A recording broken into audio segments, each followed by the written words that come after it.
डूबा हुआ था, उस खानदान का नाम था टैगोर खानदान। और उस टैगोर खानदान का एक व्यक्ति था जिसका नाम था रविंद्रनाथ टैगोर। उस रविंद्रनाथ टैगोर ने जॉर्ज पंचम के स्वागत के लिए एक गीत लिख दिया था। और ना सिर्फ उस आदमी ने वो गीत लिखा, बल्कि कलकत्ता में जब जॉर्ज पंचम पहुंचा और उस भरी सभा में जहां लाखों लोग उपस्थित थे, हिंदुस्तान की गुलामी का गीत गाया गया और ब्रिटेन के राजा का सम्मान किया गया। और ये काम रविंद्रनाथ टैगोर ने अपने मुंह से किया।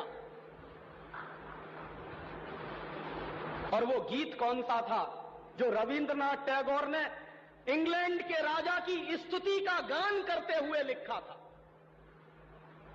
वो गीत वही है जिसको आप कहते हैं जनगण मन अधिनायक जय हे भारत भाग्य विधाता। बहुत शर्म आती है मेरे जैसे आदमी को जब वो गीत गाने के लिए कोई मुझे कहता है कि ये गाओ। क्यों गाएं उस गीत को? रविन्द्रनाथ टैगोर तो चापलूसी करते थे अंग्रेजों की, रविन्द्रनाथ टैगोर तो चाटुकार थे अंग्रेजों के, और रविन्द्रनाथ टैगोर तो साइकोफेंट थे अंग्रेजों के। इसलिए उन्होंने अंग्रेजों के राजा के सम्मान में वो गीत लिखा था। मैं तो नहीं हूं, मुझे तो अंग्रेजों की चापलूसी से कोई मतलब नहीं है। मैं तो अंग्रेजों का उससे ज्यादा विरोधी हूं जितना कोई हो सकता। लेकिन मेरे आजाद देश में उस गीत को बार बार गवाया जाए, यह मेरा राष्ट्रीय अपमान का प्रश्न है।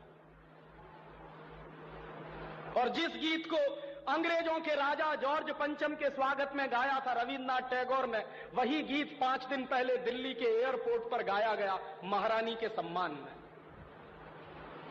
आपने कभी ध्यान दिया है उस गीत के शब्द क्या हैं और उन शब्दों का मतलब क्या है?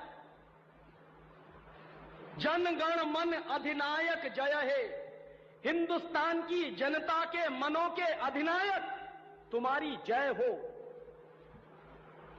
ये मतलब है। जनगण मन अधिनायक जय है माने जॉर्ज पंचम तुम हिंदुस्तान की जनता के मनों के, जनता के गणों के अधिनायक हो, सुपर बॉस हो, इसलिए तुम्हारी जय हो। ये रविन्द्रनाथ टैगोर गा रहे हैं। भला इससे ज्यादा चाटुकारिता का दूसरा कोई प्रमाण मिल सकता? इससे ज्यादा साइकोफेंसी का दूसरा कोई प्रमाण आपको मिल सकता? और दूसरी लाइन है जनगण मन अधिनायक जय है भारत भाग्य विधाता, माने तुम भारत के भाग्य विधाता हो, माने हमारा भाग्य तुम लिख रहे हो। यह तो कोई भगवान से भी नहीं कहता है। लेकिन रविन्द्रनाथ टैगोर ने तो हिंदुस्तान के साम्राज्यवादी राजा का प्रतीक जो जॉर्ज पंचम था, उसको भगवान से भी ऊपर रख दिया था कि तुम तो भारत के भाग्य विधाता हो। पंजाब सिंध गुजरात मराठा द्राविड़ उत्कल बंग, विंध्य हिमाचल यमुना गंगा, उच्छल जलधि तिरंग, तब शुभ नामे जागे तब शुभ आशीष मांगे। माने पंजाब सिंध गुजरात मराठा द्राविड़ उत्कल बंग, ये सारा हिंदुस्तानी इलाका तुम्हारे लिए आशीष मांग रहा है, तब शुभ आशीष मांगे। तुम्हारी भलाई की प्रार्थना कर रहा है। ये पूरा हिंदुस्तान जो अंग्रेजों की गुलामी में सिसक रहा था, उसको रविन्द्रनाथ टैगोर लिख रहे हैं कि ये सारा का सारा हिंदुस्तान तुम्हारे लिए आशीष मांग रहा है, तब शुभ आशीष मांगे। और वो सारी की सारी आशीष हम तुमको दे रहे हैं अपनी तरफ से। और अंत में जनगण मंगलदायक जय है भारत भाग्य विधाता, वही भारत के भाग्य विधाता तुम्हारा मंगल हो, तुम्हारा कल्याण हो। माने जो हमको गुलाम बनाने के लिए आए हैं, उनकी चाटुकारिता में कोई आदमी कितना बिक सकता है, इसका यह निकृष्ट नमूना है।